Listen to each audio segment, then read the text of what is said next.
MSG is the network of the Knicks, and they are presented by Chase.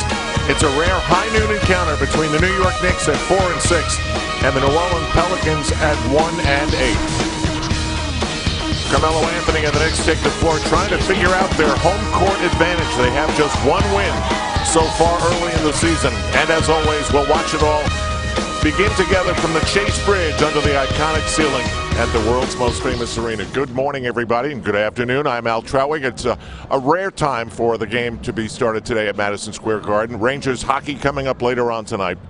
And a lot's been said about how tough the Knicks' schedule is to start the season. And that's one of the reasons that their record is what it is, 4 and 6. Now, the next two games are not necessarily that complicated.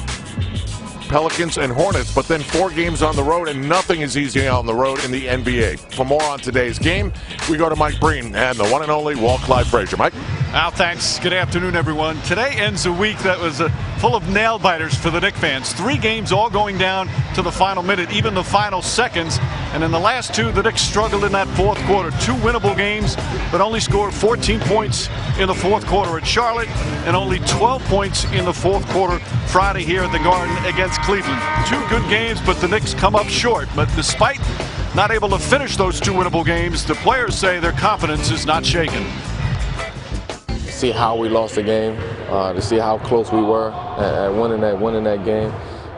It stings a little bit, but it gives you that confidence to know that a couple of mistakes, fixed here and there, we can win those games. Some mistakes we made at the end in the fourth quarter. We were up, until almost the last minute or so. So we got to be, just encourage ourselves. I think we are a good team. I think we're learning from each other and we're getting better every day.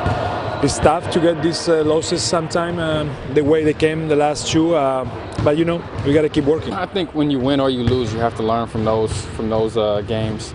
The key is to now try to learn while winning, because we have ample opportunity to win a game, not just in the fourth quarter, but throughout the game. So, we'll try to improve on the things that needed some fine-tuning.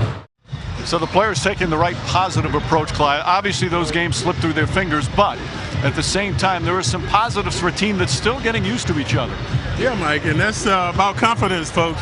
Believing and achieving. When the game is on the line, can you do it? So what's happened with the Knicks, they've been close. So when you start losing those games, the negativity creeps in. So down the stretch, they're wondering, oh, how are we going to blow this one? Instead of rather thinking, how are we going to win this game? So they need to get that confidence back. The only way to do that is by winning.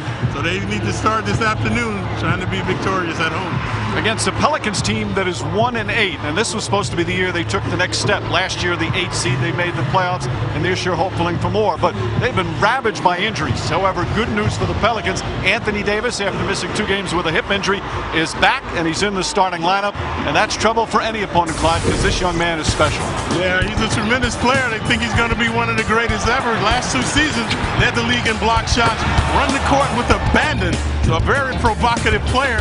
But when he was younger, folks, growing up in Chicago, he was like 6'3", 6'4". Then he had a growth spurt. So that's where he developed all this versatility, the ball handling, perimeter shooting, and now he's a juggernaut. Just an unbelievable player for just 22 years old. In his 4th year in the NBA, plays both ends of the floor, putting up huge numbers. Of course, today's contest features 2 players from France. The Knicks with Kevin Seraphin, and you can see where his heart and mind is. Look at the back of his head, the Eiffel Tower in Paris for his native homeland. He's not the only one, though, as New Orleans have Alexei Ajinça. Both of them, their hearts and minds in their native homeland after the terrorist attack on Friday. And what's been heartwarming has been all the tributes throughout the world. And that includes here today at Madison Square Garden. With more, we go to PA announcer Stephen Scott. Good afternoon, ladies and gentlemen. Welcome to Madison Square Garden, the world's most famous arena.